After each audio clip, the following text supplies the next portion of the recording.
Hello everybody and welcome to another Pokemon Mystery Dungeon stream. I want my execute. Let's continue. Also, I hit the 140 hour mark. I still have a feeling I'm not done for the foreseeable future. But I want an execute. Which I didn't get the previous couple of times, so I'm gonna go and get execute now, but after I check something. Because I think I forgot to... Yeah, no, I did forget this. No, that's something I had to do. I was sitting here wondering if I really only had one shell gun, but apparently not.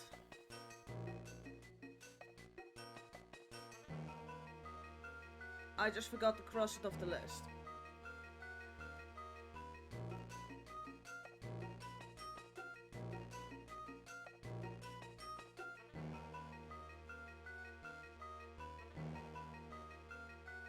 So, back to getting execute. I want that execute.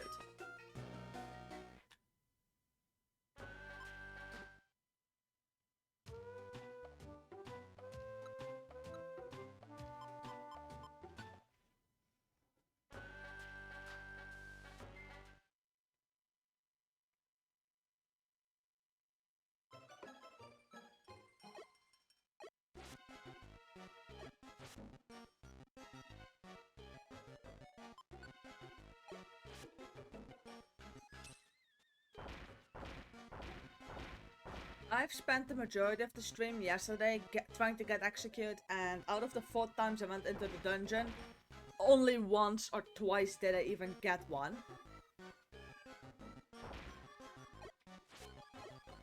I even find one. I didn't even get it.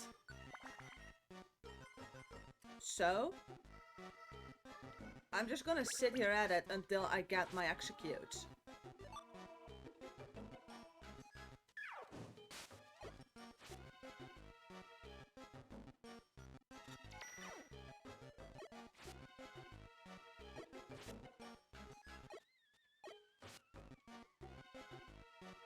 I really don't care about the piss poor join chances. I want my executes.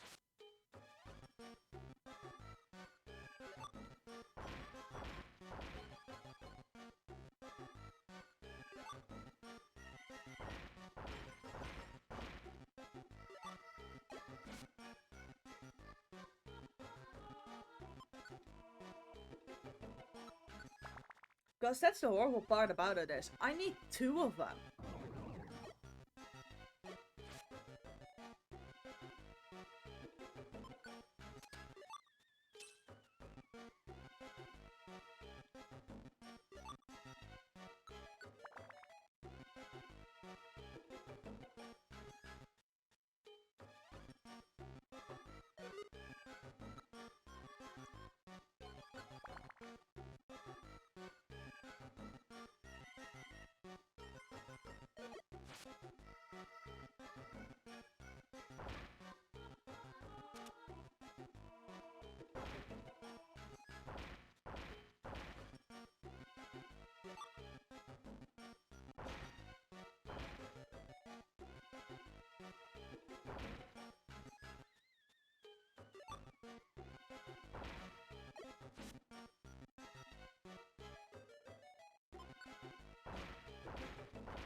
This is really me going to go insane over an execute, isn't it?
Why did they make Execute such a horrid Pokemon to get?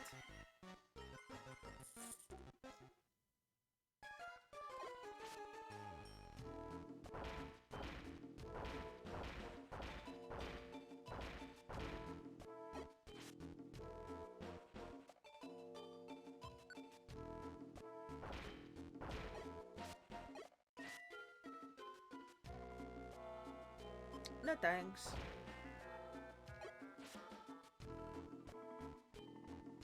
No, the only Pokemon I want is Execute.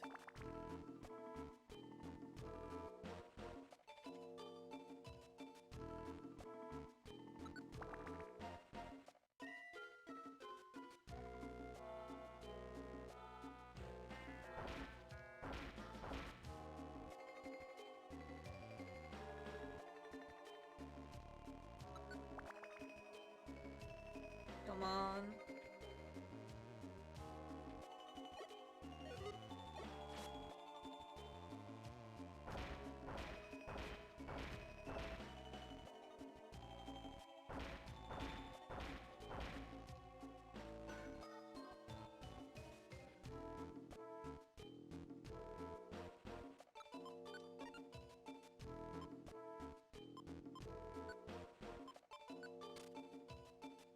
Now, at least I found a gummy.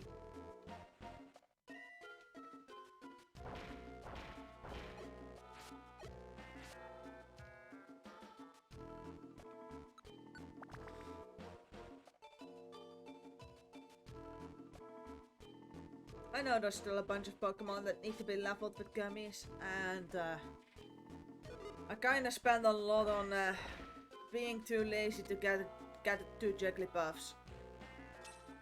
I'm not gonna do that again.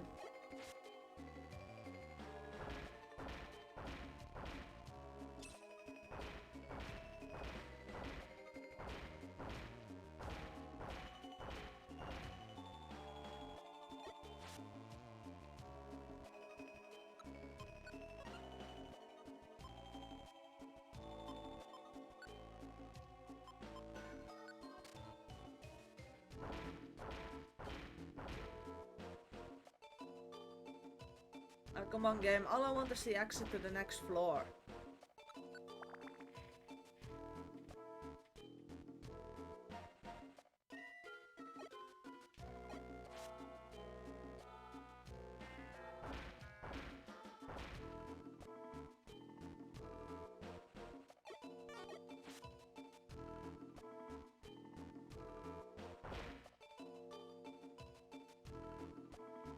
Oh, that's one I actually need.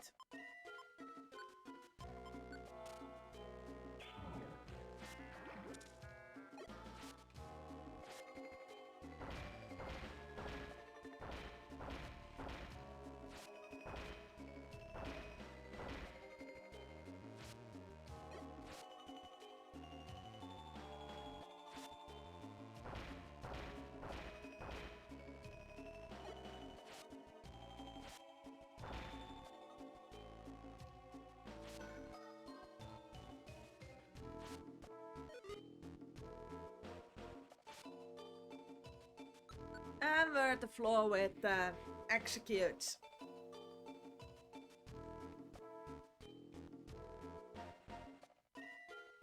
I'm not gonna be that lucky, am I?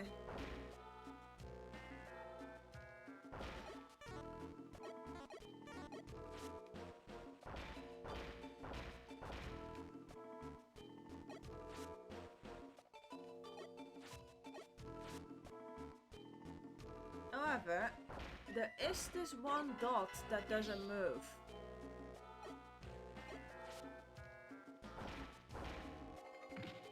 That might actually be it if I'm lucky.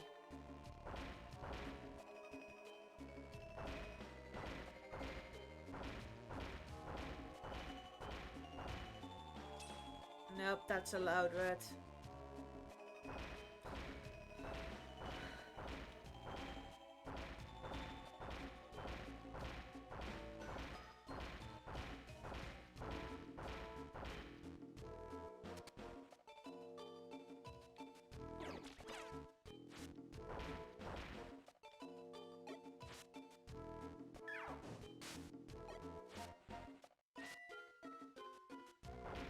burn isn't an issue because a burn recovers.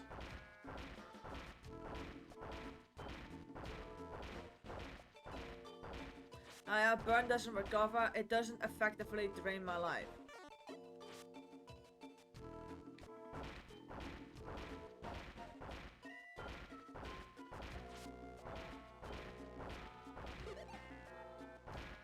Also, this is one hell of a crappy layout to actually, you know, excavate.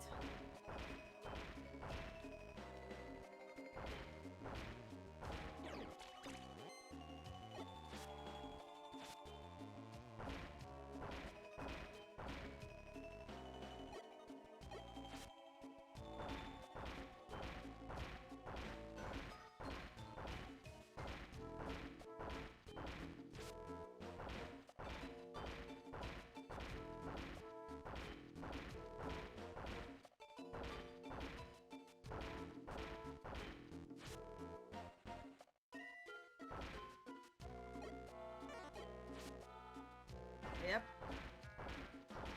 And now I just get to wait for an execute.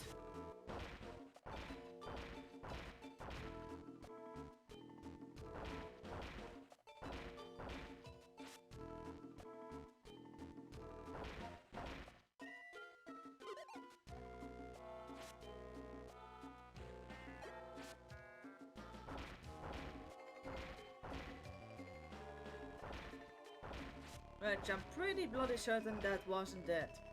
And neither is that.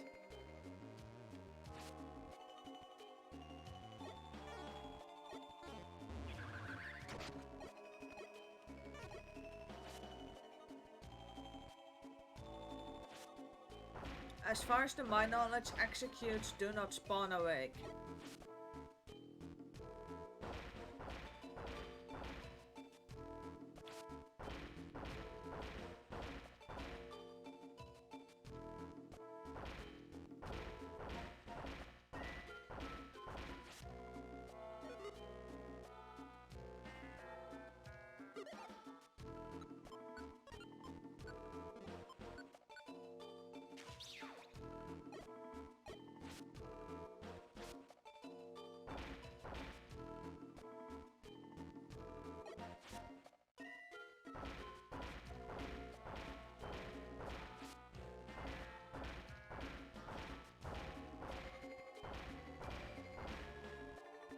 This is so annoying.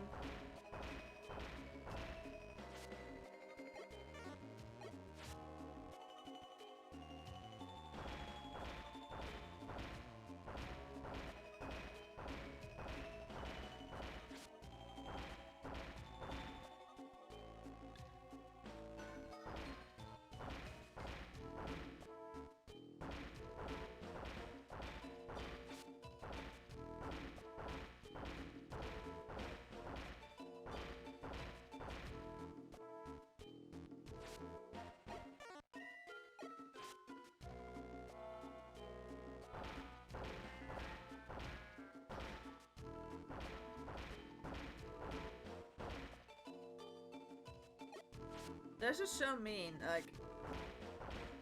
There's just nothing I can do now except for walk around and hope for an execute.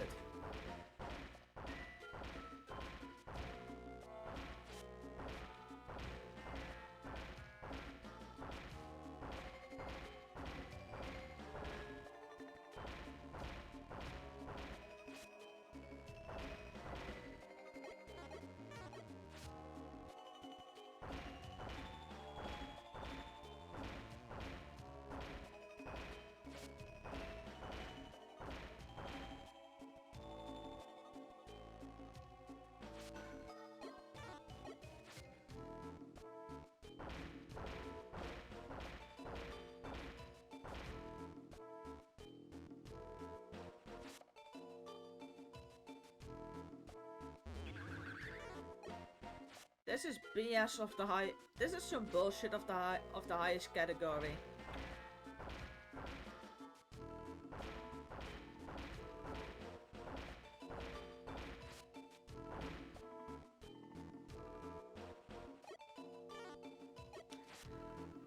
Yep, this is some proper grade A bullshit.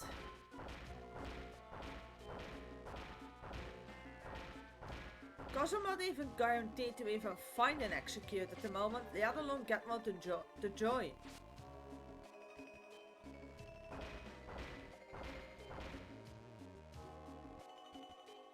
Like, it's a bit annoying.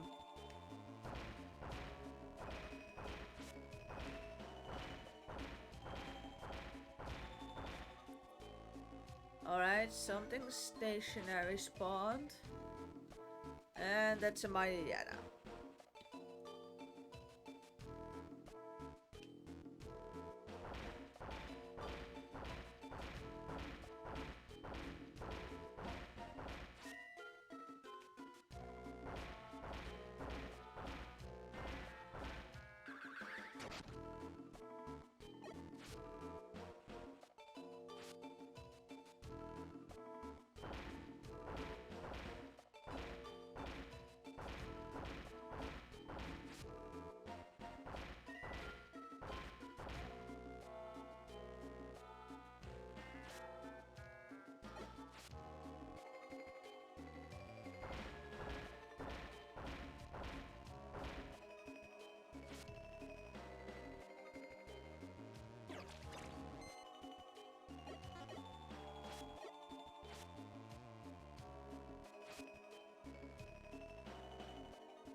Yeah, I'm really just excavating things.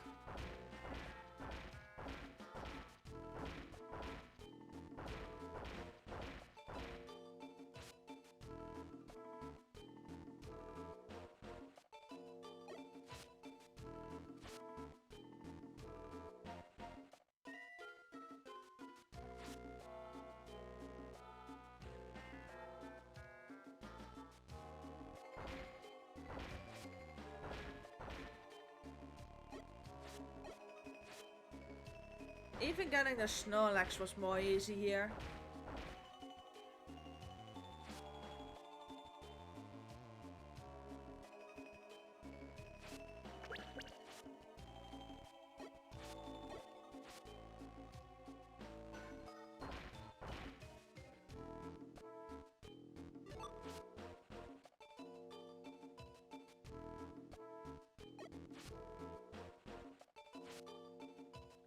Alright, let's slowly start transforming things into a square.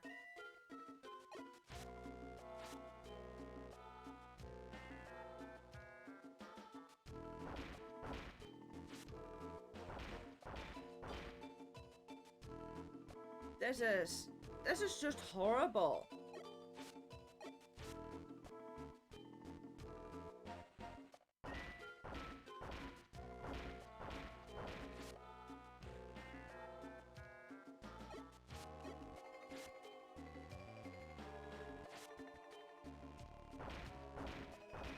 On the other hand, imagine how annoying this would be if you couldn't go through the walls.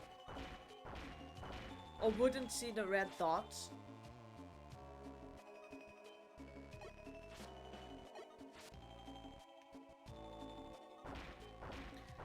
Like, in this case, I'm convinced to guarantee to find Pokemon. Otherwise, you're not even guaranteed that.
Hello. Good morning.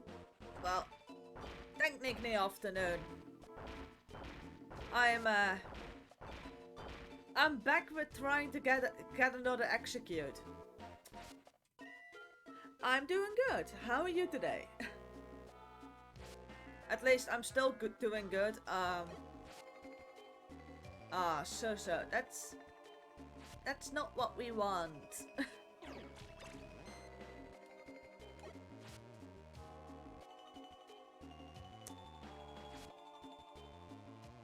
I have to admit that by the end of this stream, I probably went insane. I would probably probably be insane by that point, but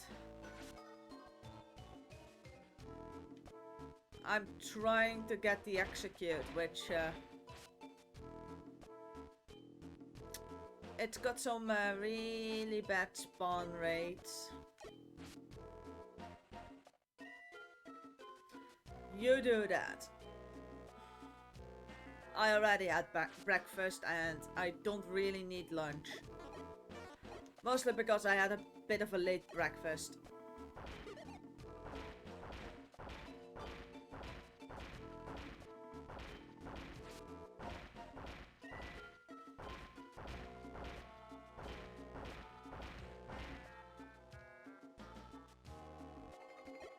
Oh, come on, Pokemon. I'm looking for execute.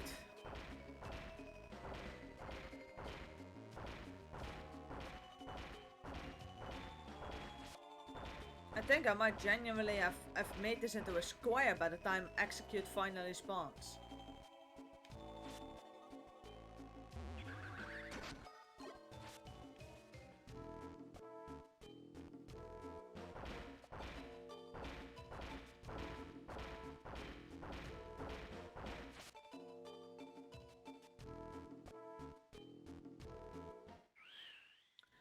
Oh, that's...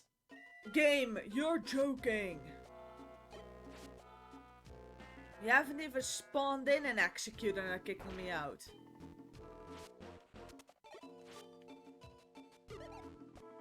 That's ridiculous.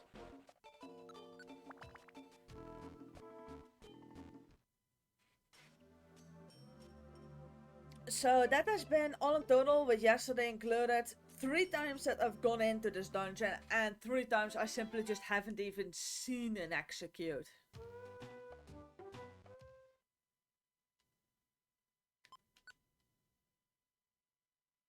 I know they live there, but these joint chances are just insanely crappy.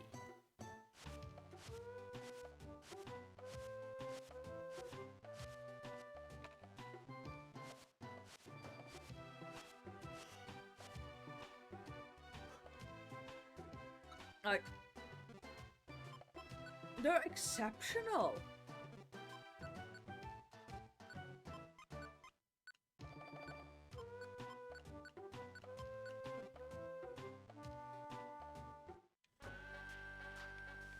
I'm like genuinely impressed by how bad they are.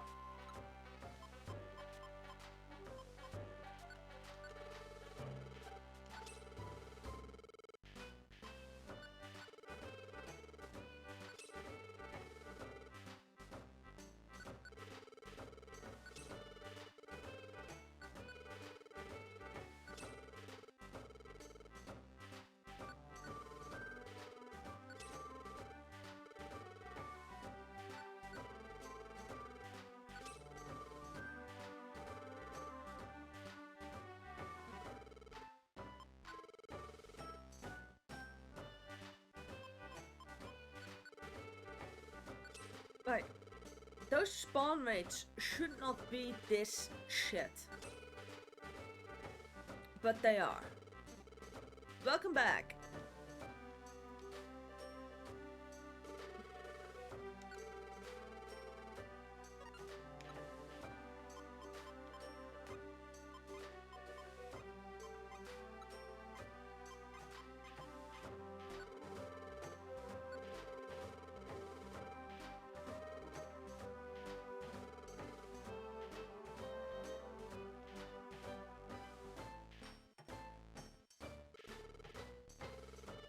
Yeah, I wish my night was better last night.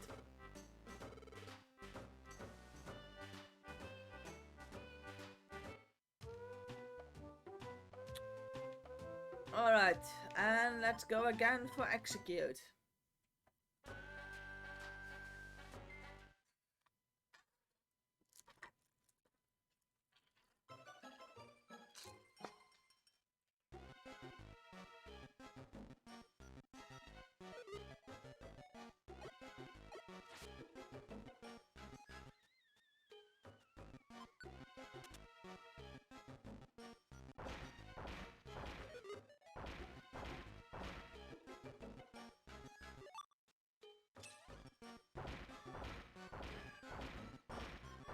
So, Execute's got some piss poor chances of spawning. So do both Chansey and Bonita, which is great because those live in level 1 reset dungeons.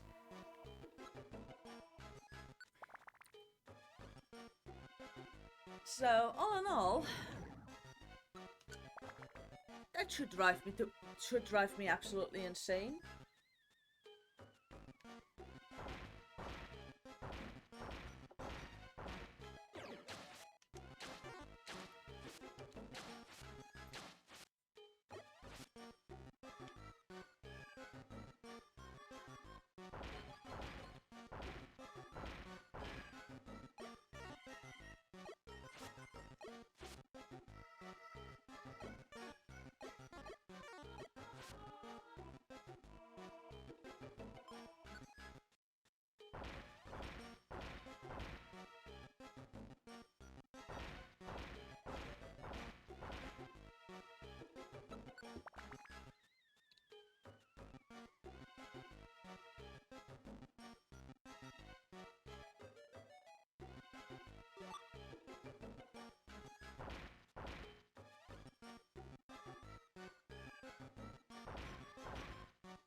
I'm wondering what my boyfriend is doing. I mean, he said he was just gonna pull out some weeds out of the garden. But it sounds like he's almost at war with something.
I for some reason was under the impression that the exit was there.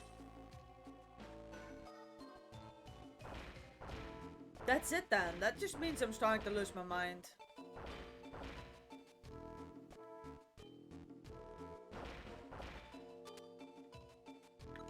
No, that's the exit.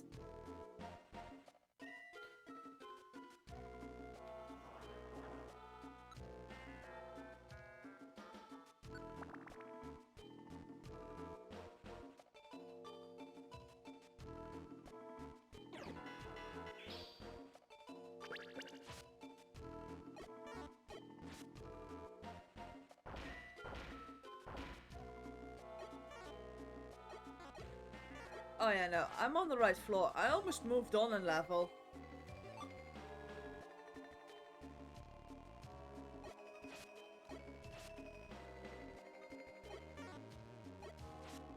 This game has been driving me so absolutely nuts with the entire execute search. I completely forgot that I'm already on the proper floor for execute hunting.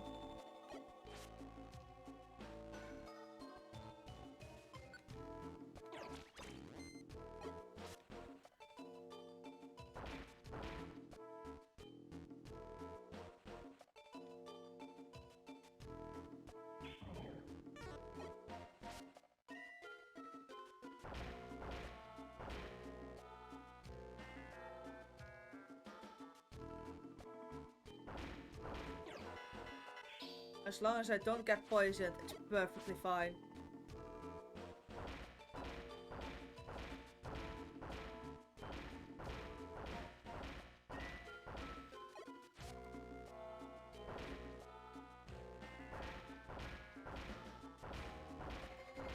I need to start breaking blocks somewhere.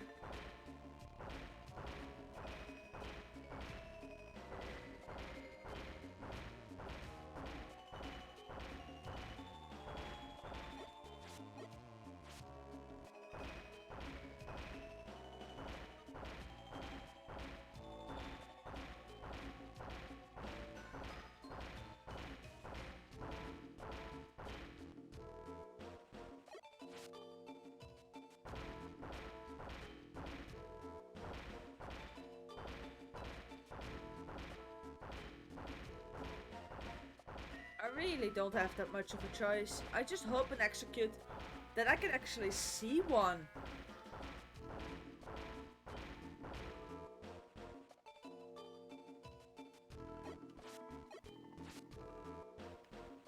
But no.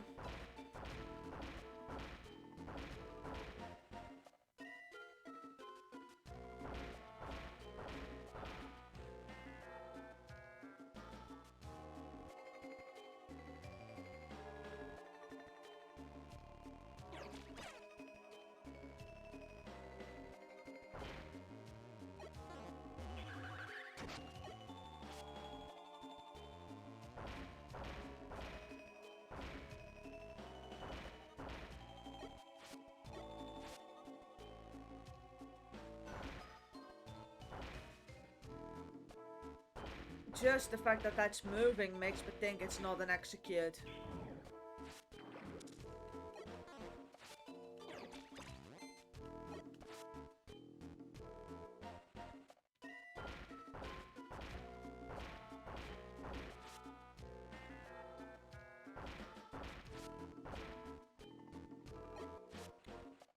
I have the means to be rid of poison.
Still no executes.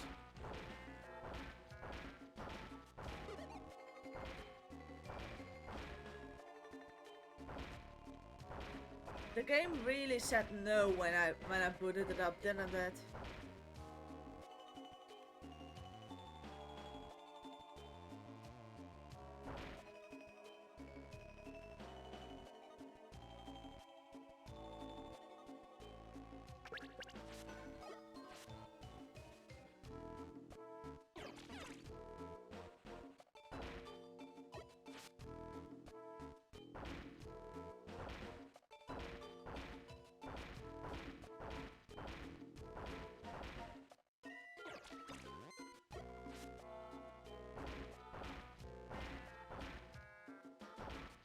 Like, I booted up the game and it immediately makes the decision not to be cooperative.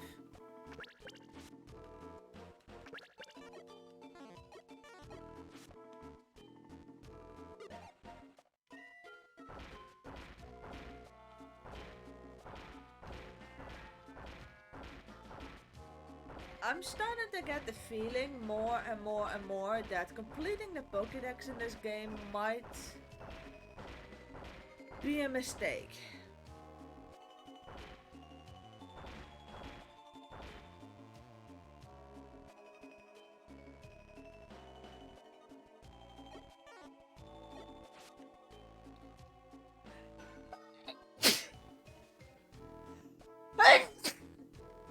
Yeah, that's a Snorlax, it's the other rare spawn.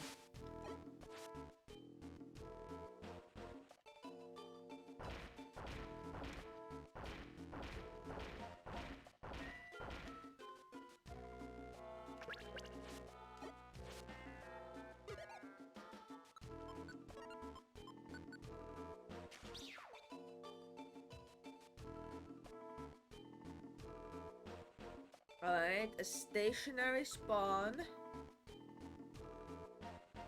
And that's my Diana.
Yeah, no, execute spawn chances are apparently non-existent.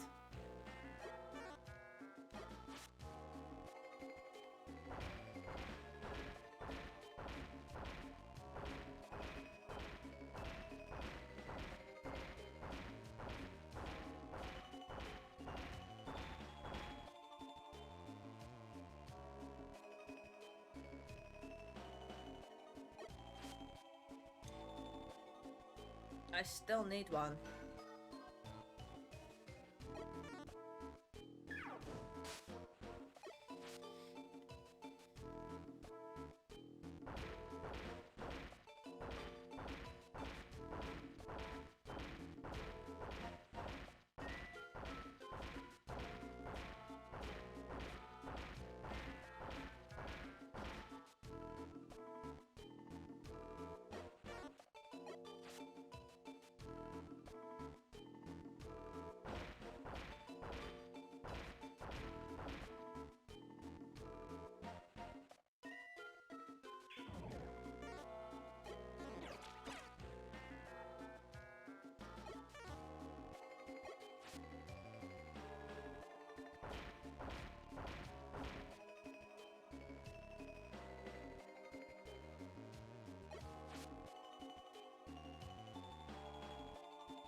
I'm really getting tempted to learn the speedrun manipulations, but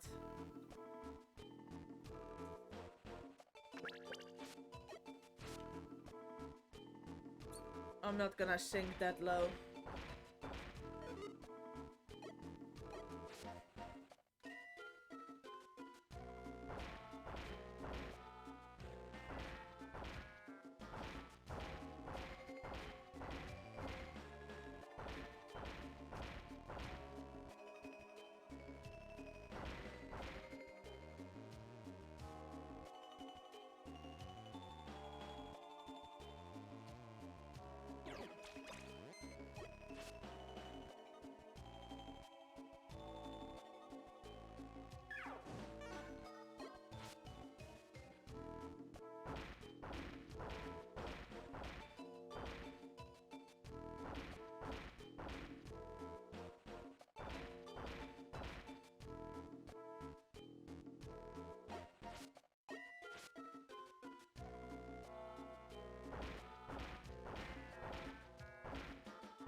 Why do they actually no splash?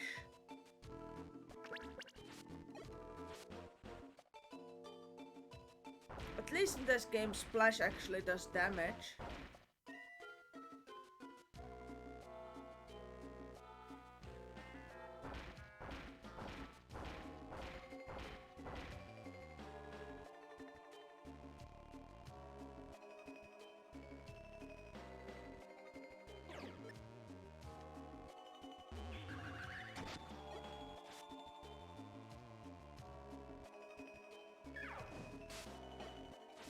Or at least splash can do damage.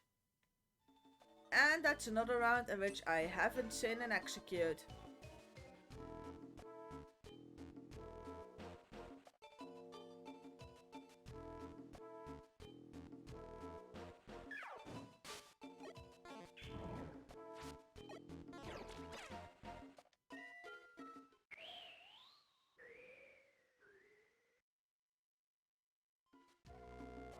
Yep.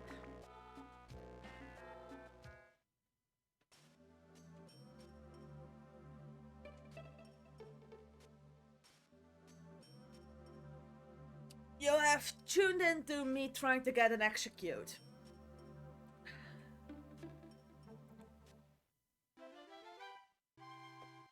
Which then indeed also doubles as an excavation project, seeing as I've done the dungeon about 3 or 4 times at this point and haven't seen one. I have seen 2 in about 10 runs, counting yesterday's as well. No, Howling Forest, I believe it is. I've seen about 2, none of them joined.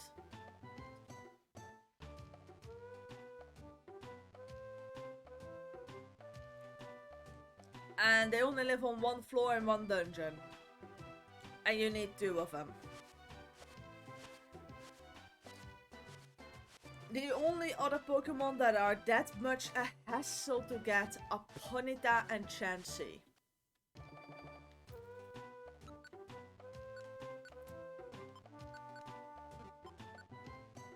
And then when you do find one, you have about a It doesn't have the greatest joint chances either.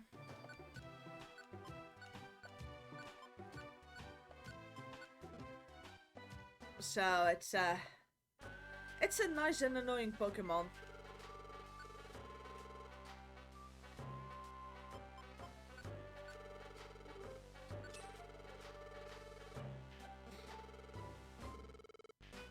So I'm gonna give that another go or so, and then I'm either gonna move on to Pokemon I can get.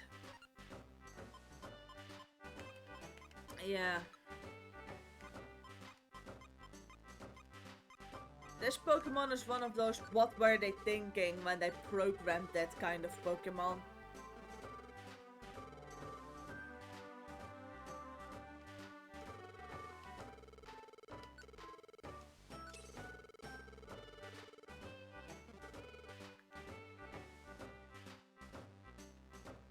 It's like, it's worse than the Magikarp and the Feebas.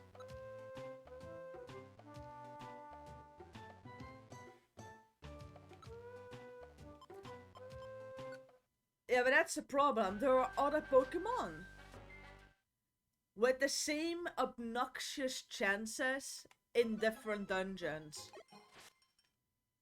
Because one of the other Pokemon that you have to do is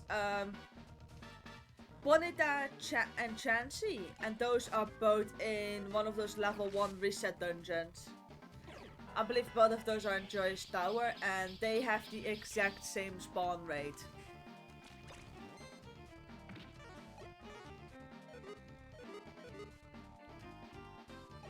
So saving the executes for last isn't even that efficient an option.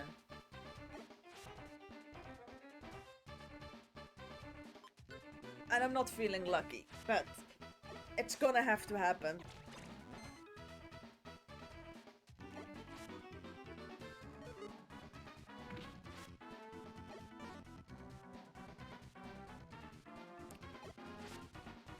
Yeah, execute is just the least bad of the options. Now yeah, I still have like a lot of water types I have to recruit, but almost all of those have to be recruited out of 99 floor dungeons. I think I'm gonna continue on that after this. Like, I think I'm gonna make this the final run for execute.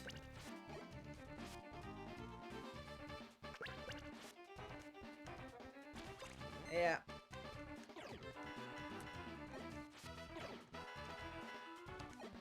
I'm saving up all the Wish Cave, Purity Forest, and like Joyous Tower recruits anyway. I still have a couple of them to make in Western Cave. Because somehow Blastoise, Marshtomp... No, not Blastoise, Swampert, and Feraligatr are actually recruitable. Like, that's insane.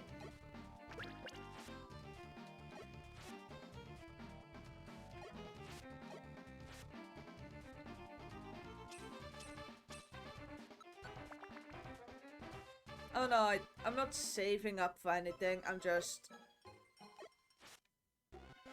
No, I am actually. There are a bunch of evolution items you have to buy from a Kecleon shop in... What was it again? I believe Wish Cave or Purity Forest. That's even worse.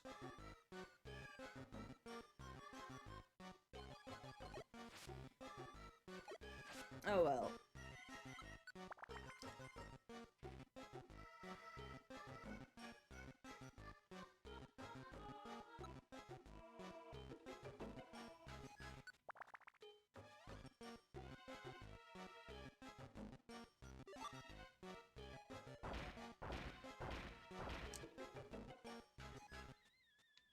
I knew that when I started recruiting Pokemon like this that it wouldn't be easy, but I didn't think some of those had such bad join ratios.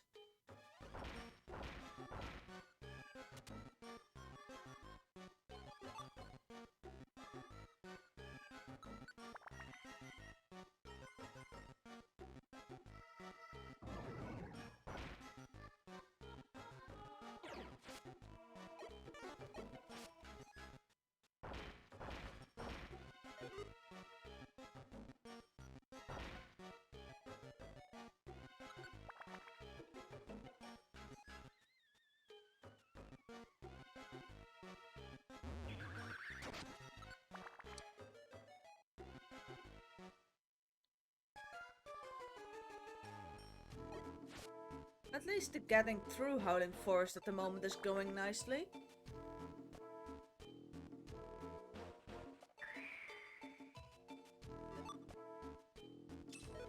I haven't seen snow in this dungeon yet. I've seen sandstorm, but not snow.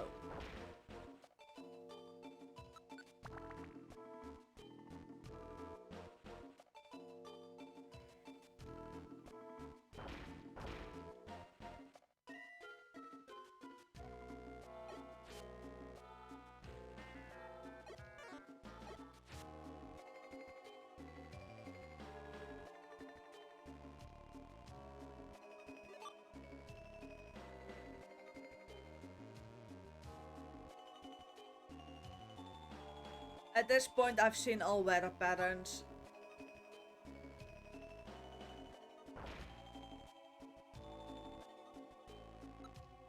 Sandstorm also isn't that often occurring. Sandstorm usually only exists if they're...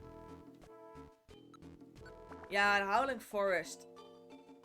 Not certain what's going on there.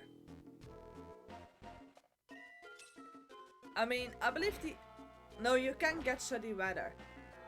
I've seen rain in it, I've seen cloudy in it, snow, hail, and then the sandstorm.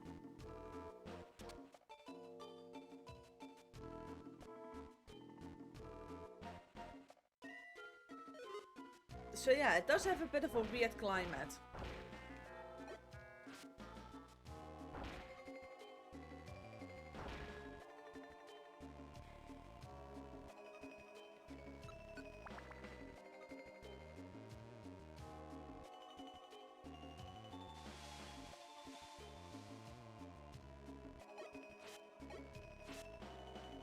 And now we are having rain.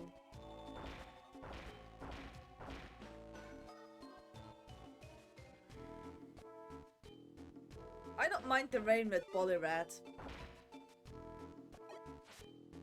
I out of nowhere do double that. I now do almost double damage. So I don't mind rain on Polyrat.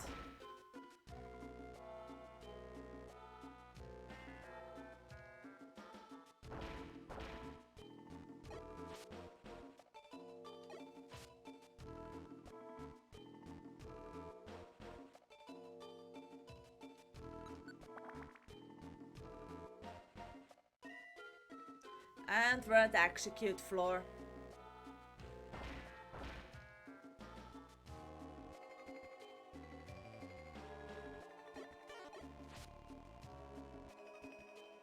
At least at the floor where I can potentially find one.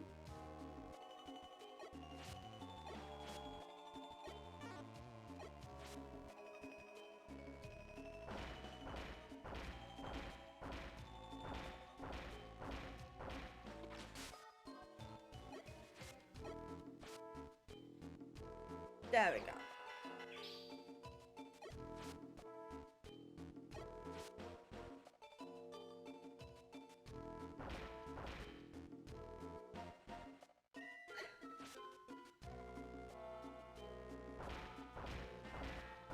And now it's time for my excavation projects.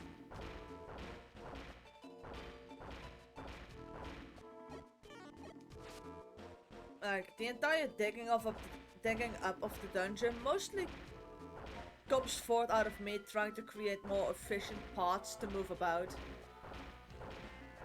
Yeah.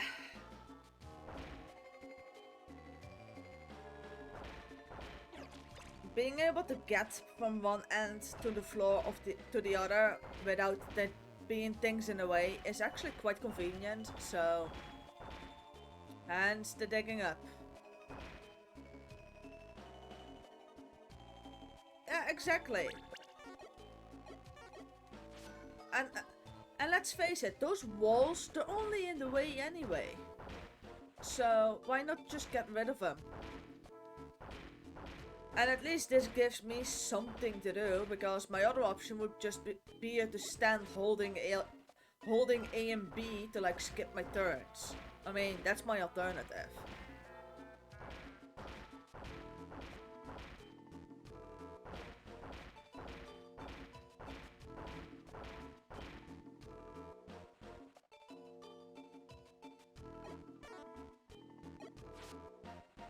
I mean, I can also just stand here holding A and B until something spawns.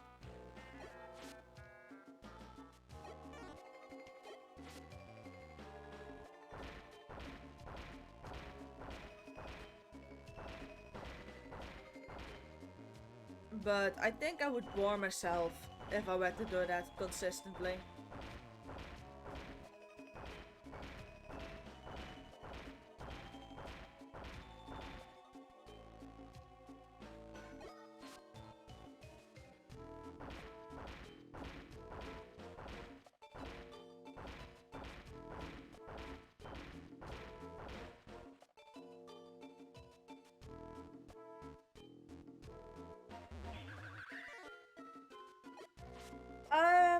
To be honest, I don't know. It seems as if Pokemon kinda move randomly.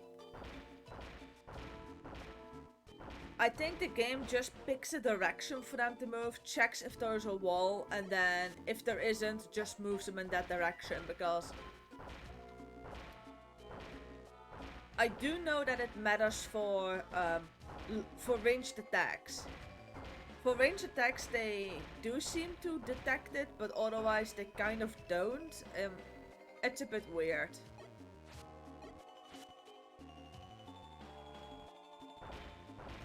Like, the game recognizes this as a corridor, but that's a room because it's fully lit.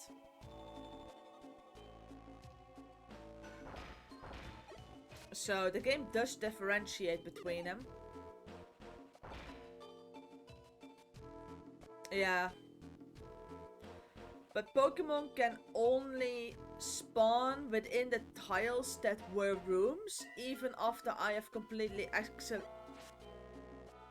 excavated everything. It's so weird.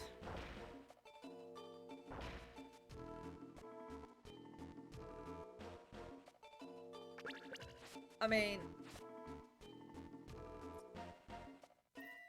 I still don't know exactly how it works.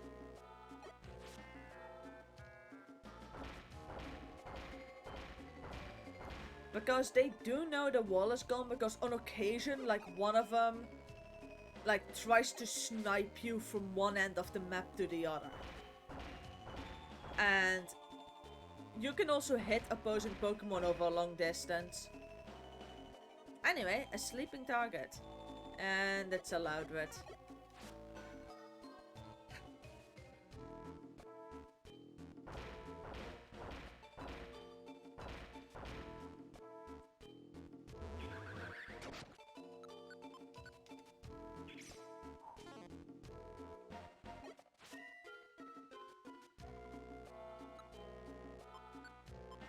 This is a good moment to eat this.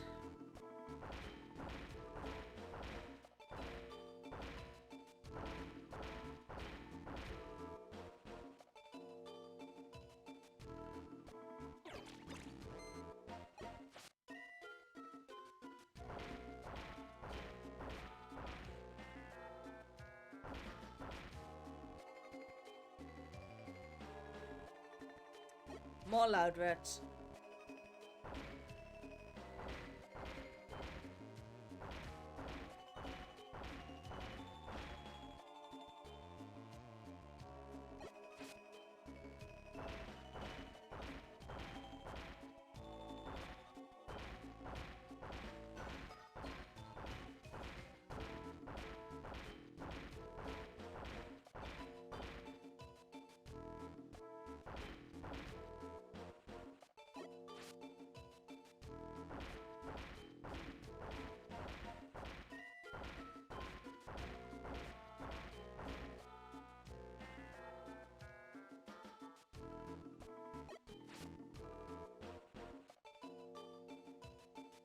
Okay, that one's stationary.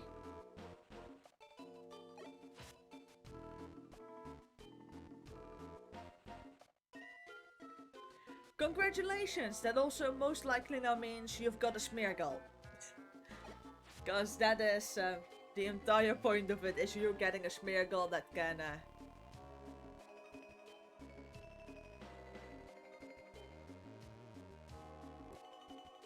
Good. Also, wait. Since when is Howling Forest post-game? Oh no, it's skippable storyline. That's what it is. Yeah. That's the only purpose of for getting Smeargle, is you can change your base flag.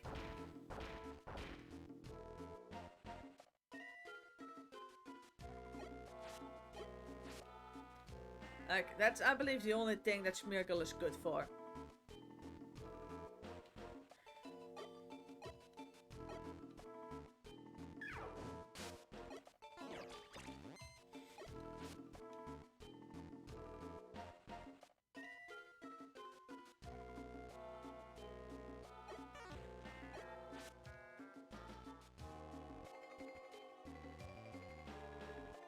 Another Loudred?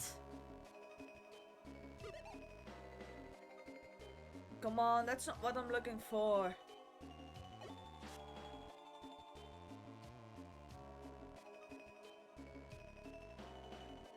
Yeah, I'm just gonna wait until multiple things spawn in.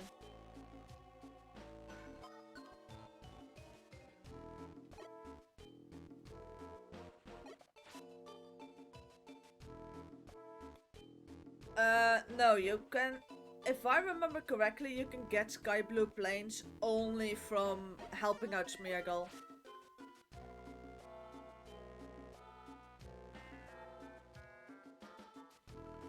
It's literally as simple as rescuing Smeargle. If I remember correctly, that should just give you the friend area. No, I believe I got mine simply from rescuing Smeargle. Or it was from a friend area quest. I don't know. I haven't... The only things I've wonder mailed in this game are version exclusive Pokémon. I wonder mailed those in the game, and everything else I've just been playing vanilla. And that's just without wonder mailing, you can't get all Pokémon otherwise.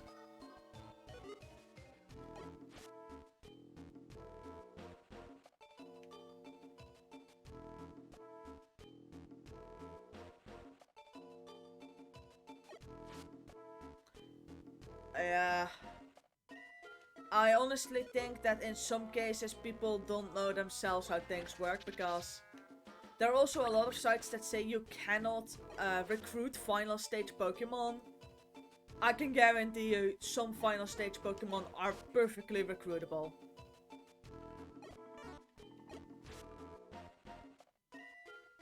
That's the weird part. I don't think that sometimes people themselves know how this game works.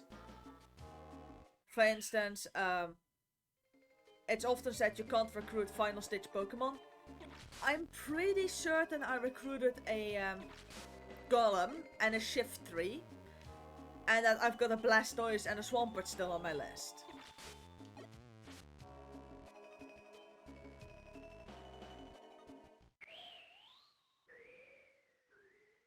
I believe I've got one more warning.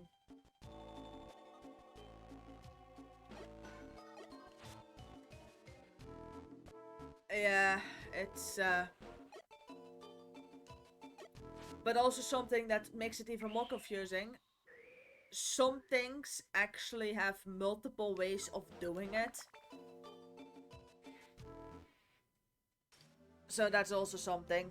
But I do believe it would have given the Sky Blue Plains like friend area after completing this anyway, because that might have just been a failsafe.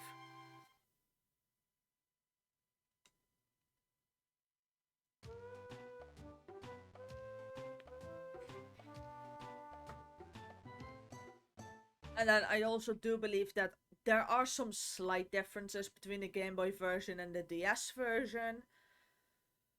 It's there's a lot of information on this game.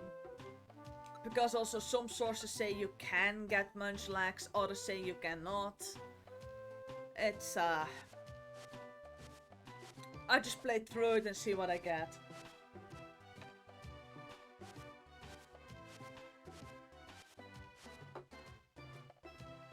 Am I gonna do another execute run, or am I just gonna give up for the day?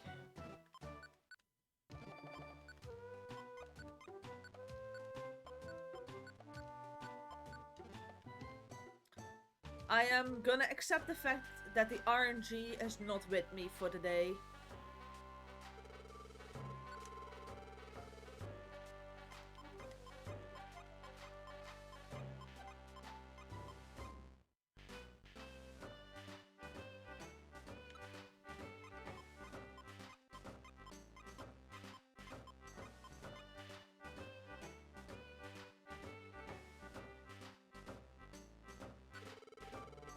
I'm not certain what spawns it.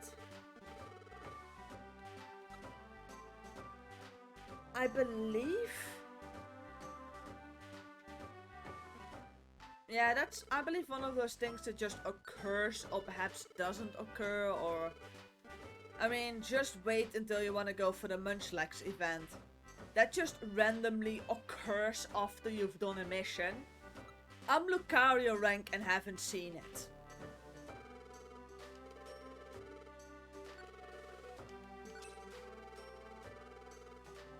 This game is a lot of getting lucky.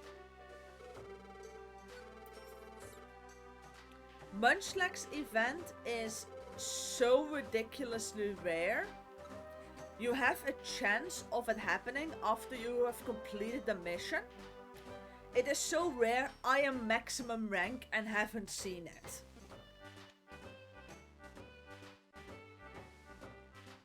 It's that rare.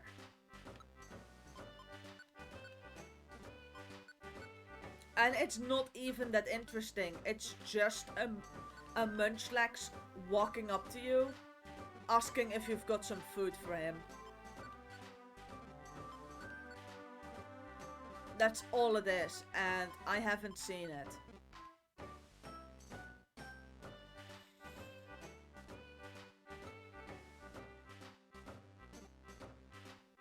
What to do next?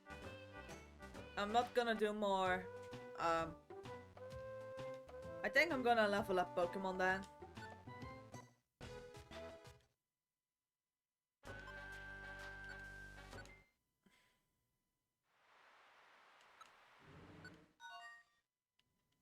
The Munchlax event is so rare that for a long time it was up for debate whenever or not it was even real. Simply because that was from before screen capture software and the internet and ROMs.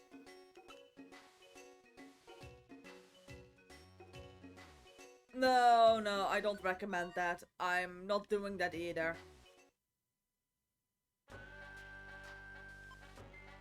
And again, it's not that special. It's just a Munchlax walking up to you asking if you've got food. But for back in the day, it was massive. Because keep in mind, Munchlax is Gen 4 and Gen 4 was not released when this game was released. So like Munchlax was like a little sneak peek.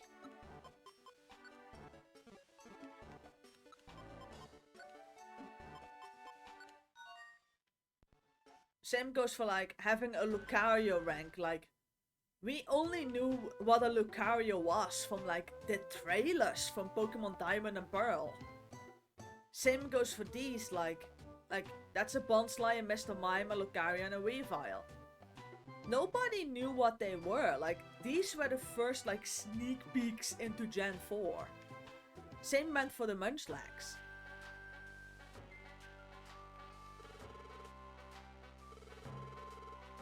That makes me feel old now, because I remember waiting in line before the store opens for Diamond and Pearl. Because it was such a popular game when it was released over here. Yeah, actually, I think it's pretty neat as well. That just shows you that basically they do have permission in full and seem to have worked closely together with like the actual Pokemon team. Otherwise, how would they have gotten like their hands on like little sneak peeks?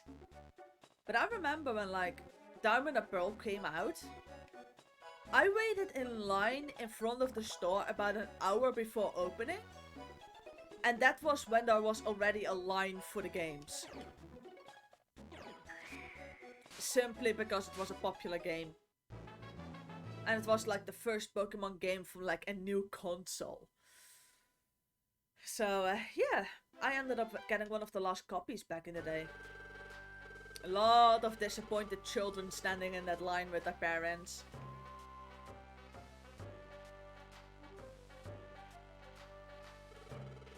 They should have woken up earlier and dragged their parents to the shop much earlier, like I did.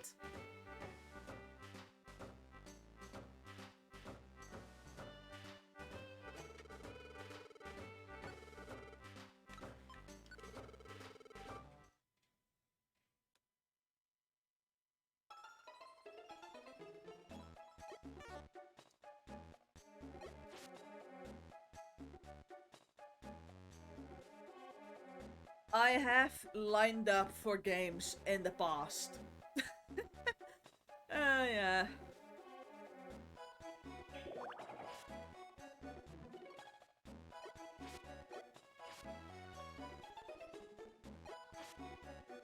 I have. It was insane. But I kind of knew that if I couldn't get my hands on at release day, with the popularity of Pokemon and like the small amount of copies of each game the Netherlands would get delivered, if you didn't get your hands on it on release day, then that was just it. You just had to wait a week or two. You on occasion would have to wait like 1 or 2 weeks because most toy stores would only be supplied like once or twice a week. So you could either line up on release day to get it or just risk not getting it for the foreseeable future. Because after release day there would be a waiting list.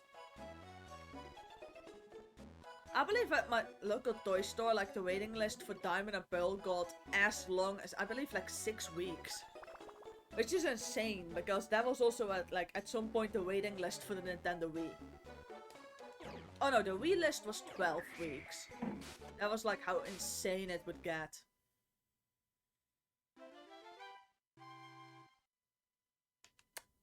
Actually, I was one of the few that got their hands on the game, because I was one of the few children that actually convinced their parents to go to the store an hour early. And I remember being with my dad. He didn't like the idea, but I was simply the child that said, if you guys don't come with me, I'm just gonna go on my own. And they rather didn't have me cycling that entire way to the nearest city to like get a game. So basically I gave him the choice. My father could join me or I would go alone.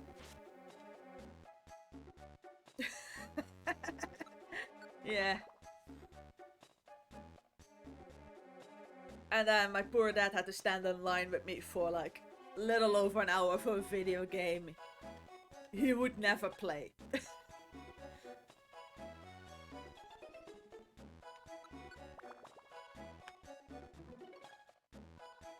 Oh well. But that was just insane, like, this was from before digital copies were a thing, so if a game was sold out, then it was simply sold out for that week. Nowadays, you can just go and buy Nintendo points and just download it digitally, but back then, if your local store was out, then your local store was out.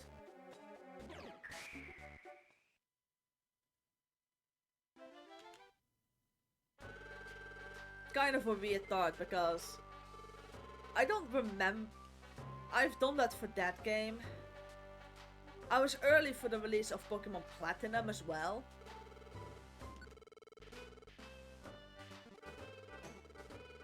And then for Pokemon Heart Gold and Soul Silver, I remember not having the money. But then I could like get my hands on like the original Pokemon Silver for like really cheap secondhand, because this was from before Pokemon games secondhand would like fetch a fortune. I'm in the wrong one. I'm at Team Constrictor. Oh well. And then somehow I was cooler Like, people thought it was like really cool that I had the original Pokemon Silver and not the remake.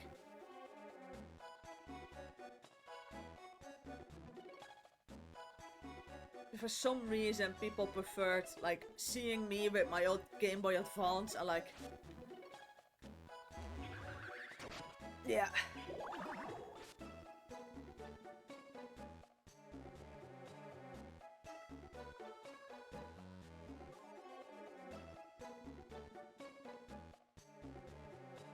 Oh no, over here basically the only way to get games was basically in officially proper shops. Either your local toy store that was only permitted to like sell like licensed goods, or at a like designated game store. Like the only way to get scammed was if you bought games secondhand online. For in case you had internet. Also, hello Pokécraft, welcome to the stream. I'm playing Pokemon Mystery Dungeon. I spent a good chunk of the stream hunting for executes. And I'm now just training a Teddiursa and a Spoink. Actually, I think I'm misplacing them.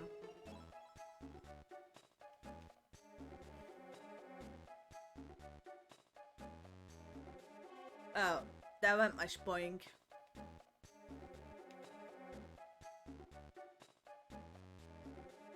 And that went my Teddiursa as well.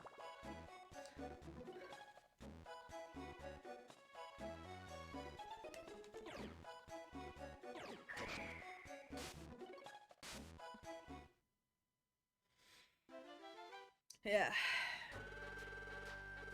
Going back to like the pirated games that were sold, I remember in gaming magazines when I was growing up, the warning that if you went like abroad, that you basically shouldn't buy games because either A, they would be region locked and you wouldn't be able to play them anyway, or B, a lot of other countries did have issues with selling pirated games. So there were actually like warning in like gaming magazines against like buying games like in different countries. Especially if there were like games you had like never heard of. With like examples and like known fake resellers abroad.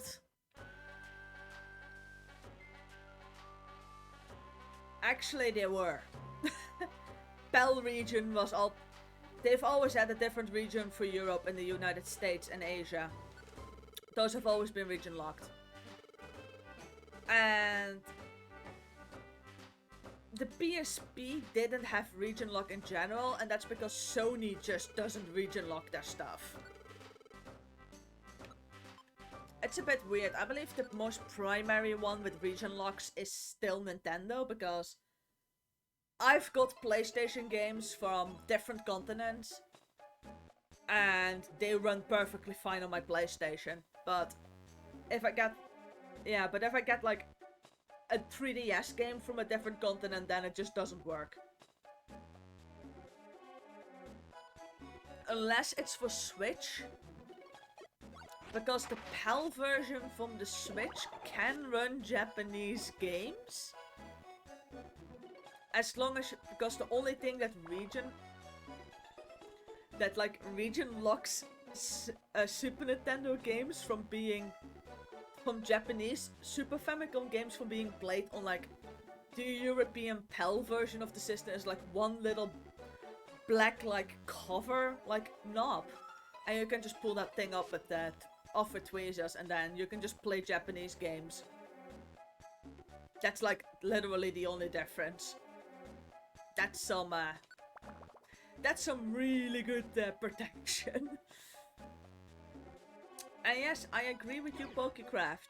Pokemon Mystery Dungeon is a very cool game. Yeah, but it only works with that with like just removing like a little bit of plastic only works in the European version of the Super Nintendo.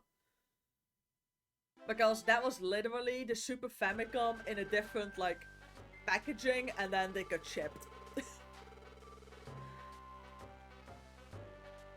No idea why that worked. I love region lock, or the lack thereof.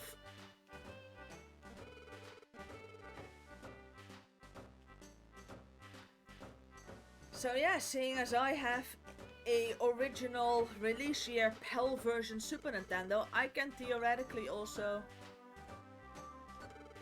The only thing that still has it nowadays are DVDs and Blu-rays. Which is kinda like pointless because I've got things that I can't get the DVD. Oh. France. Haven't been there. I'm from the Netherlands. I haven't been to France. Like, I've been through it once because we went to London using the Thalys.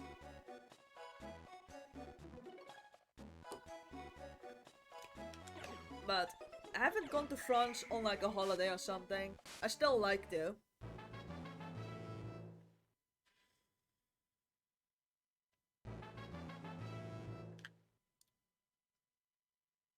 And like from the journey to London, I don't remember much because I was relatively young. And seeing as that meant waking up at 5 in the morning, I most likely slept through the majority of the train ride. Until like, seeing as we were sitting first class in the Thalys, until like the fancy lunch got like served, but before that I tended to be asleep. Like, poor businessman, I still remember the look of like, yes, I have 2 level 100 Pokemon, I have a level 100 Articuno, that's this one, and I have a level 100 Poliwrath.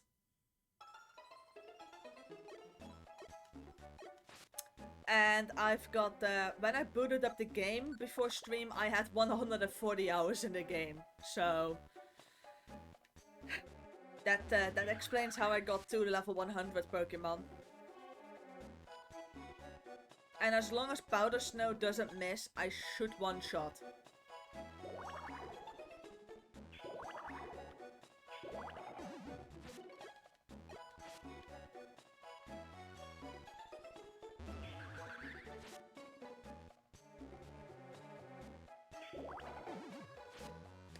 I've spent a ridiculously large amount of hours in this game. I have to admit, it's not the most I've got in a game. I know I've got a Game Boy Color game that I've rolled the timer over.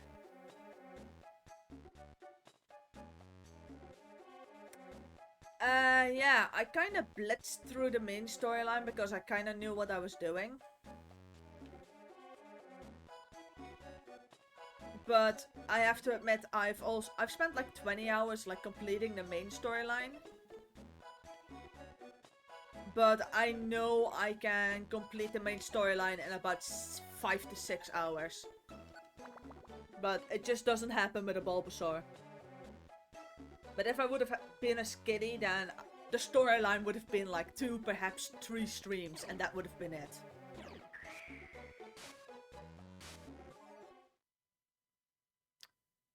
Reviver Seeds. That's all I can say about those, is Reviver Seeds. Also, what Pokemon combination are you? Because your combination for like starter and partner can really screw you over. Yeah, because being a Bulbasaur isn't ideal either with like the 3 legendary birds. But it is more than doable as long as you have the correct partner. But if you don't have that either, you're kinda in trouble.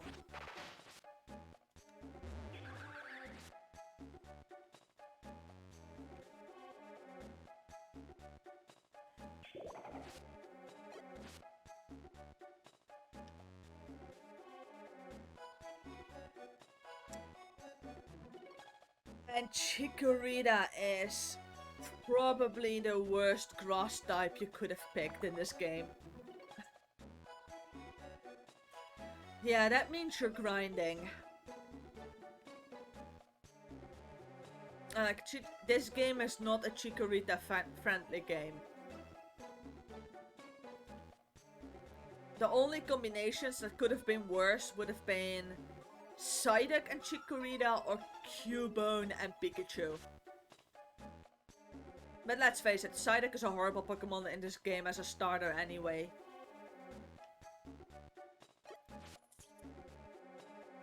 Psyduck that doesn't learn Tackle until like... You learn like Tackle with Psyduck on like level 6 and then the next attacking move you get is Confusion at level 16. And then after that the next attacking move is level 35 with Fury Swipes.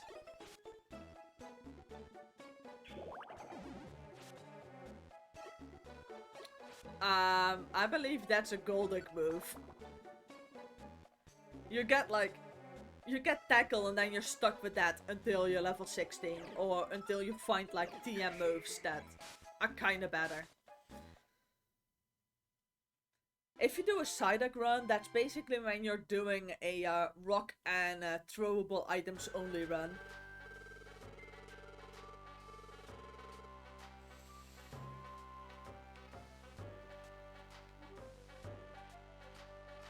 I have done a Psyduck run before. It's actually kind of funny. It forces you to have like a different type of strategy because you have to take into consideration. Psyduck doesn't really learn attacking moves, but it does learn a lot of things like Disable, Confuse Ray. It learns all of those types of moves.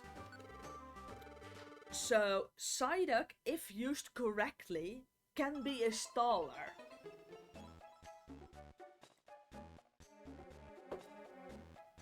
But that basically means that the Pokemon that you're playing as has to become a staller and like a assist Pokemon, and then your partner has to do the rest. Yeah, but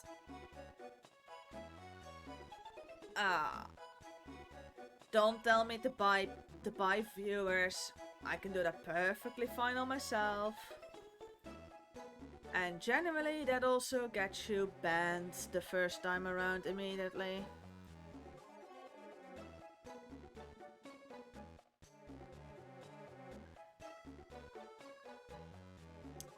How did I do that again?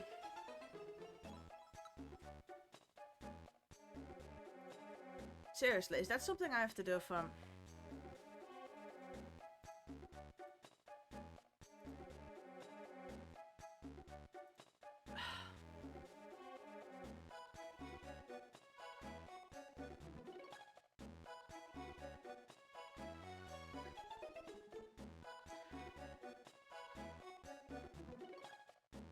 No, I don't need to respond.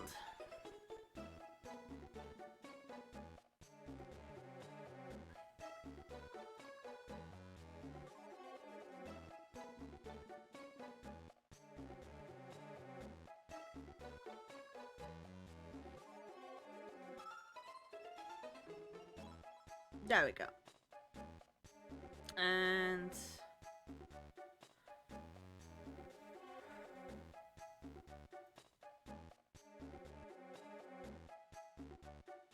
that one.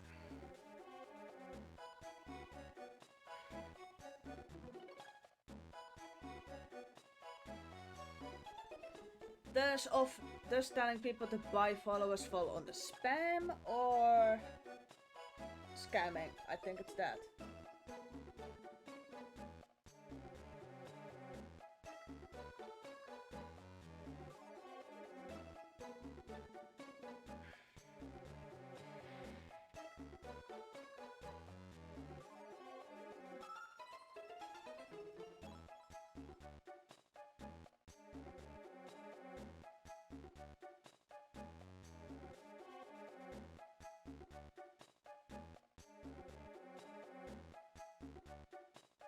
Like,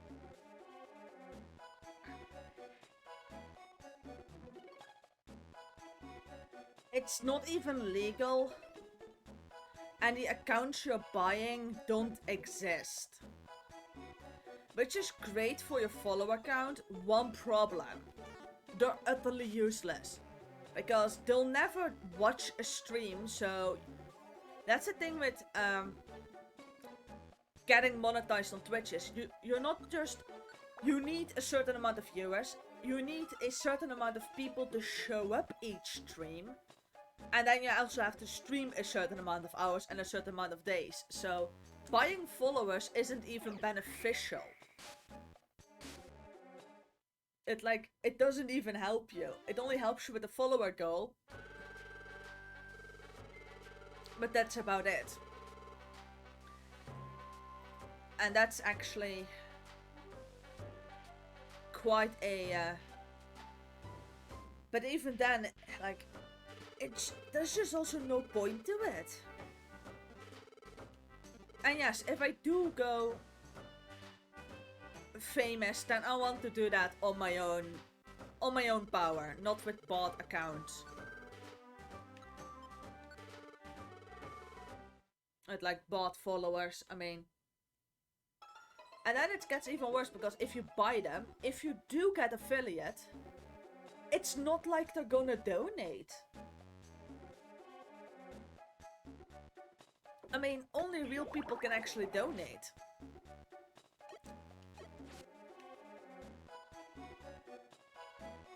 And if they discover you have bot followers, they will most likely just terminate your account, and if it was a monetized account, then they can force you to pay the money back. Because you got money even though you didn't have the right to it. Which I would not want to do.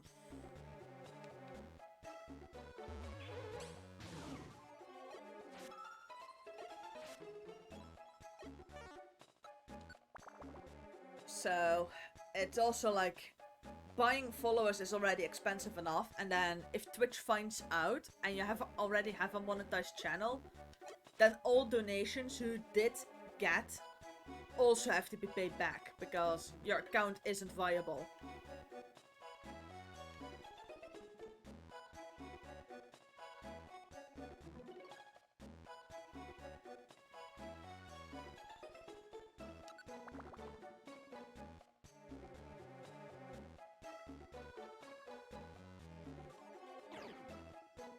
Well, but there'll always be people that are willing to take the quick road to achievements, only to then discover that that's not the best option.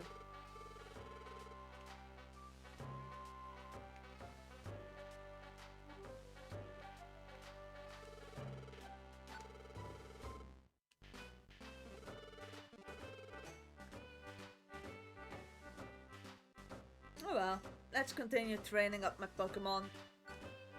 I don't think any of them are gonna evolve. Most likely not.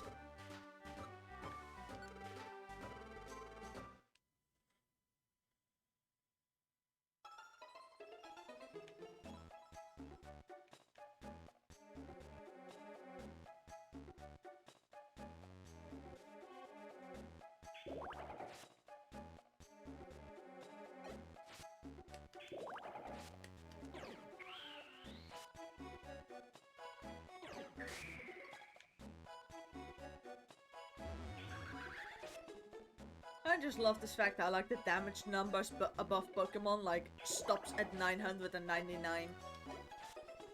And just turns a different color if you hit more.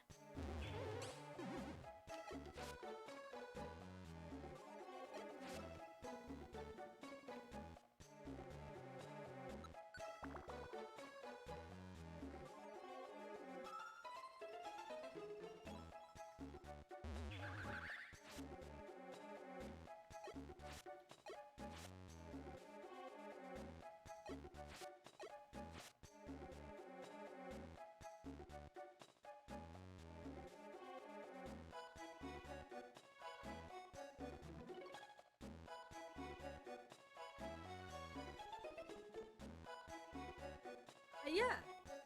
Yeah, that's a thing. I can hit 4 digits of damage. Let's see if I can do that again.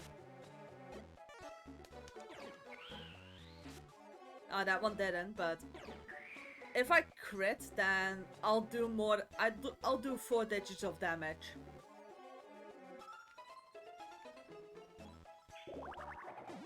But the damage counter above a Pokemon will only show upwards of 3, so if you do more than 1000 damage, then the damage numbers will turn from yellow to orange.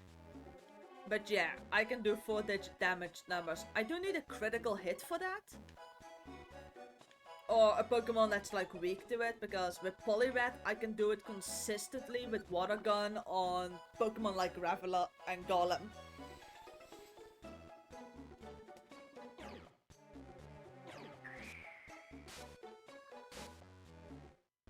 But yeah, that's the power of a level 100 Articuno. Or just a level 100 in general. On occasion, you'll do 4 digits of damage.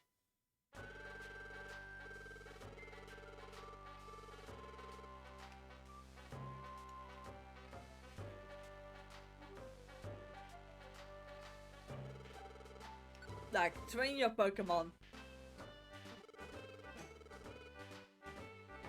One day they'll be able to do the same amount of damage.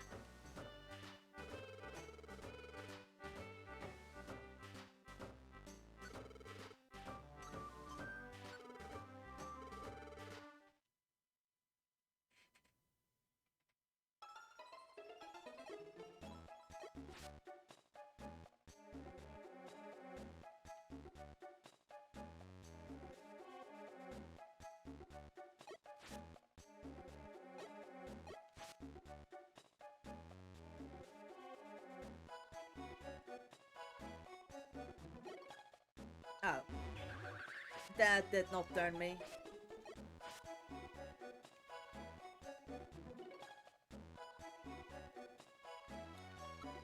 Yeah.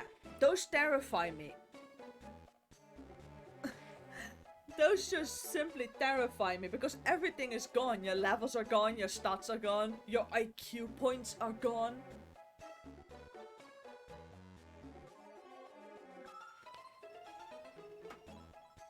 So yes, those just terrify me.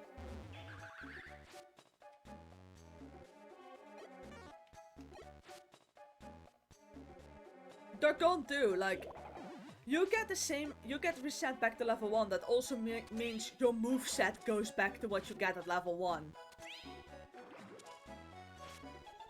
Your IQ points are reset back to minimal. Yeah. But the only thing that doesn't get reset, I believe, is your EXP curve. So if you're a legendary Pokemon, then that just means you have to start out with like 20,000 EXP like per level up.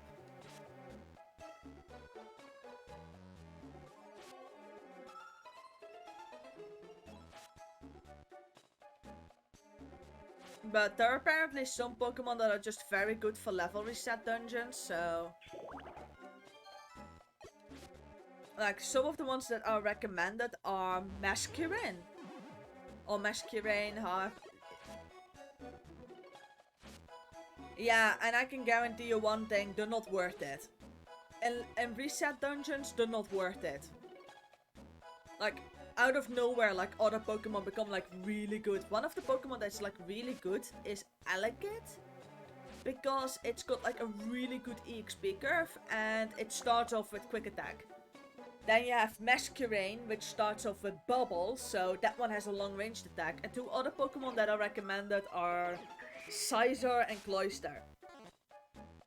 So out of nowhere in level reset dungeons, like other Pokemon become viable.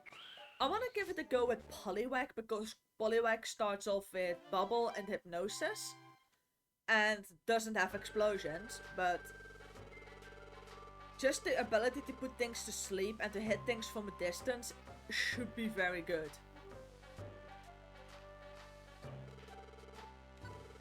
So it's kind of weird, like, in the reset dungeons, like, entirely different Pokemon and teams become, like, viable.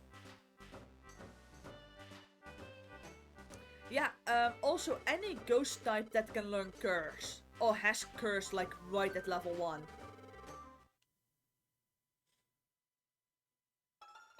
or something that has like Voltop also tends to be decent because no Sonic Boom, which is just a fixed 20 damage, which early game is a lot of damage.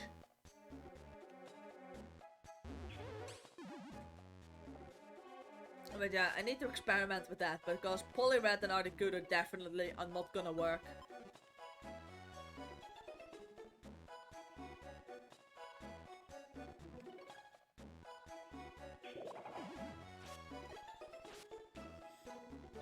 I like legendaries in general are just not gonna work.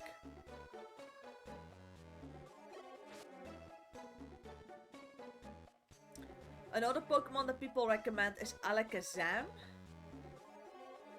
Yeah, actually it is. One of the other ones that's like recommended is Alakazam because it will know teleport. And have like a ridiculous amount of HP. A teleport gets you out of monster houses. Natu can do that too. What else? Yeah. That's like the only interesting thing about like the level reset dungeons is it forces the meta to be rethought. Because Pokemon that are normally absolutely amazing start sucking basically just because they need too much EXP to be viable.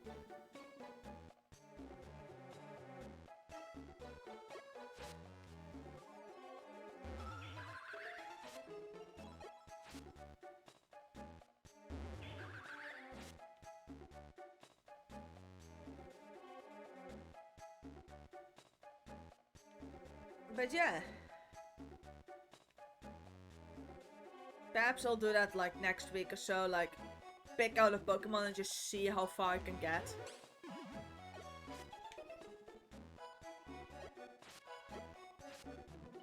In one of those dungeons, I think it's gonna be Wish Cave then, because why not? That should give me Jirachi. Or Purity Forest, either one of those two.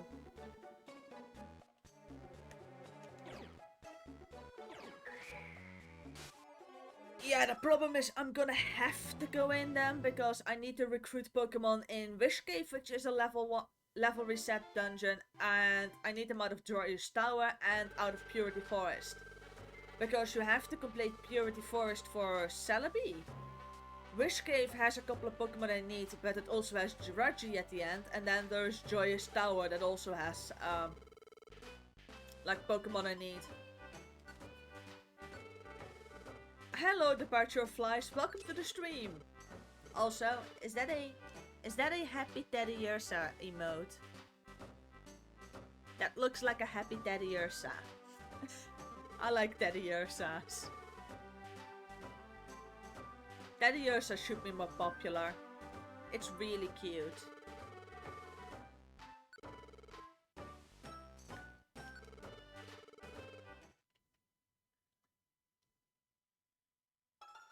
I'm just currently working on leveling up some Pokemon. Yeah, why is Teddy Ursa not more popular? But I've been wondering that from a lot of Pokemon. And that's another Teddy Ursa emote. But that's always the thing with Pokemon is they release a generation and then like an unsurprising Pokemon, like a surprising Pokemon becomes like really popular for some reason. Like if I remember correctly in Sword and Shield it was Wooloo and Snom that got like ridiculously popular. I guess Yamper was also pretty popular, but what do you expect? It's a literal corgi. But then, of course, the sheep became popular for some reason, and Snom became a bit of a meme.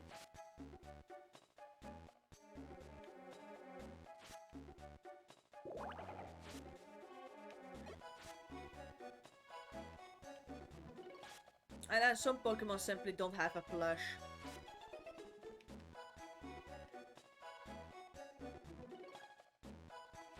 But yeah, a lot of Pokemon. Yeah, that's the thing. Fluffy rolling sheep, yeah. I have to admit, they are kind of cute. They're a bit silly, but here comes the weird part. Wooloo did become popular, but nobody cares about poor little Mareep. That's a fluffy electric sheep, and nobody cares about Mareep. Yeah.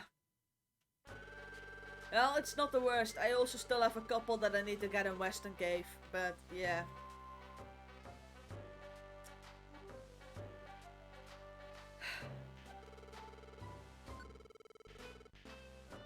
Something I'm still wondering is, Swirlix, which is if I remember correctly, that's like a literal tuft of cotton candy. Why did that never get like a really big plush to like hug?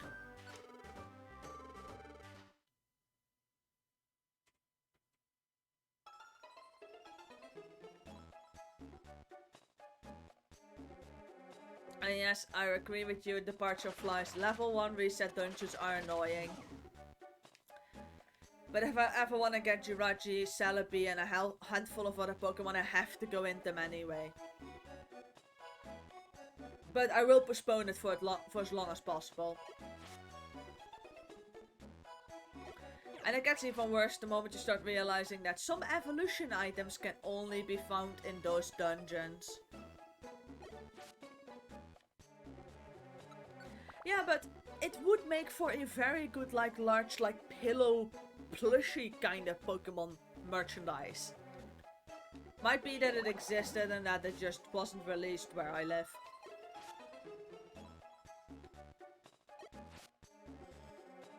But I have to admit, I don't really like the fairy type. It's a bit too pink, and I'm not overly fond of pink. I mean, I don't mind it existing, I just have an issue with a lot of the designs. I'm not the pink kind of girl.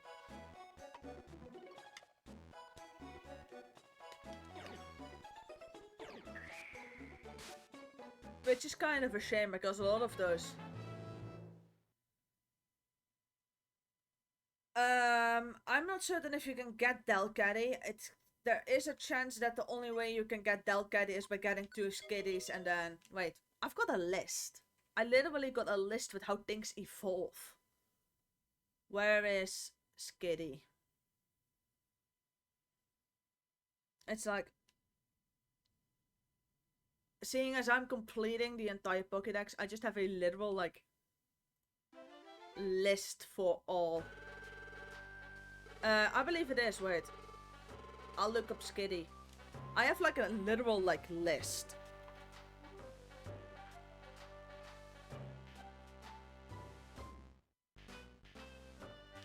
There it is. Skitty. Joyous Tower, and you need a Moonstone to evolve its own Joyous Tower. Floors 24 to 28, and you need a Moonstone to evolve it into Delcatty because Delcatty cannot be recruited apparently. Yeah, I have like a literal like Word document where I can get like find everything.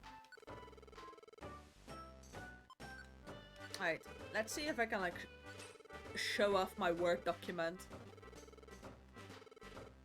It's like 9 pages long. Because I did exclude like some of the Pokemon that I already have. Window capture. There it is. Here is my Word document. With all the friend areas, which Pokemon live in them, where they are, and at which level some Pokemon need to be evolved. And it's like... I think it's like 8.5 pages long. But it contains everything, so here's like a lot of water Pokemon that I still need to get. A lot of these evolutions.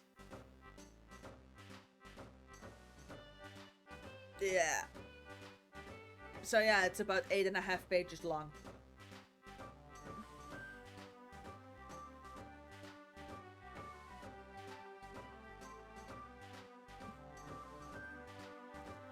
I kinda had to, because let's face it, if I'm not this thorough, then I'm gonna end up with duplicates. I'm gonna end up with Pokemon missing. The constant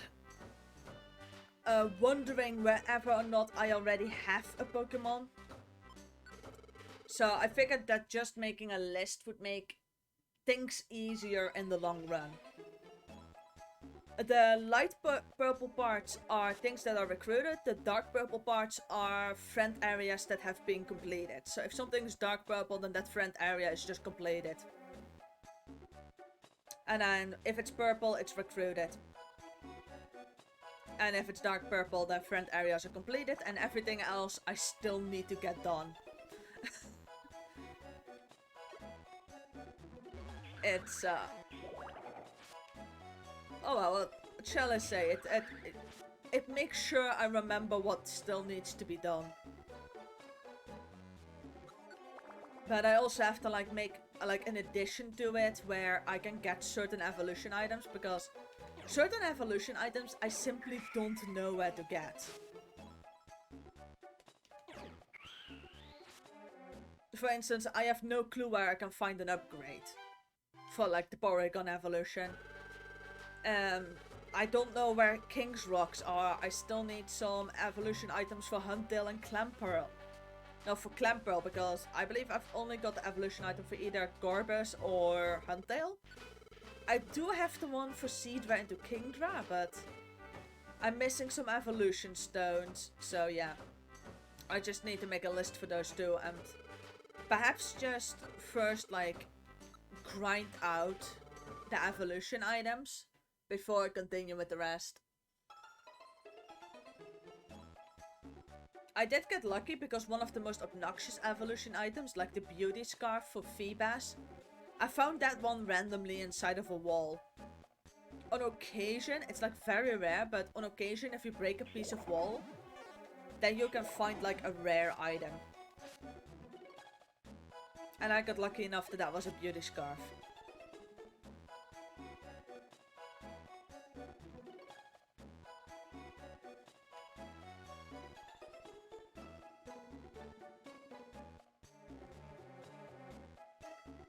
Yeah, and then let's face it, you're in a level reset dungeon, so you're not gonna be... Yeah, so you're not gonna be able to steal it, so the only option you've got is take a ungodly amount of money inside of a level reset dungeon to buy it.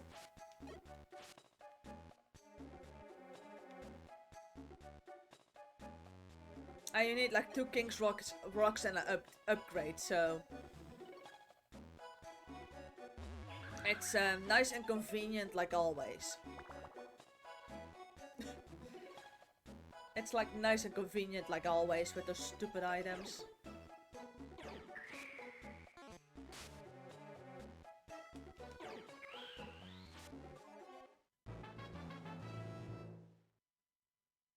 Yep. In a level reset dungeon, in a Kecleon shop. I forgot which dungeon it is, but I believe they're also like 3,000 each. And you need 2 King's Rocks and an upgrade. So, in best case scenario, you need 9,000.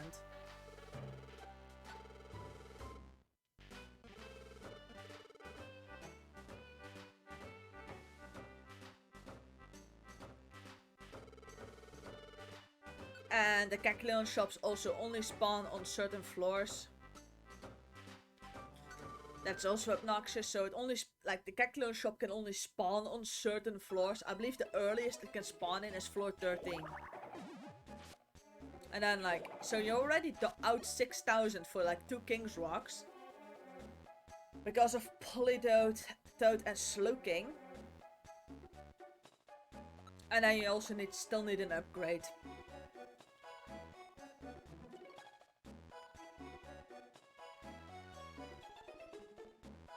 I think I'm gonna add to the list where I can get all those evolution items, because I'm still missing a couple.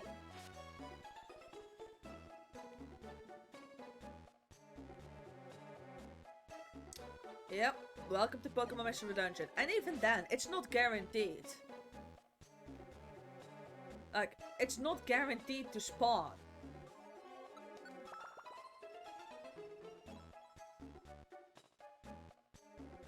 it's just not guaranteed, and that's like kind of the problem. Oh, that missed twice. That was horrible.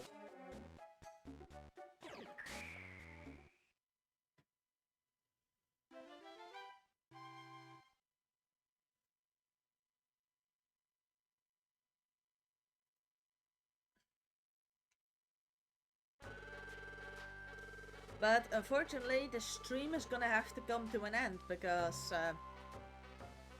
I have to stop and be an adult and actually do some tasks and perhaps check on my boyfriend who's gardening. I mean, it's been quiet for a little while. So I'm gonna end the stream here.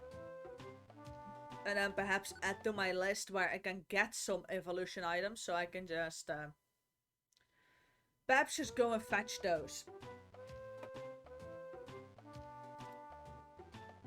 Let's see. But yeah, thank you all very much for coming. Hope you all had a good time. Next stream is gonna be tomorrow, but tomorrow is gonna be the Pokemon Fire Red Nuzlocke that I have going on, because I wanted a bit of variation from the Mystery Dungeon game. I mean, after about 140 hours, I think that's well deserved. So I made the decision to just do a Pokemon Fire Red Nuzlocke. But yeah, that was all for this stream. Thank you all very much for coming. Hope you had a good time and see you all next time. Bye!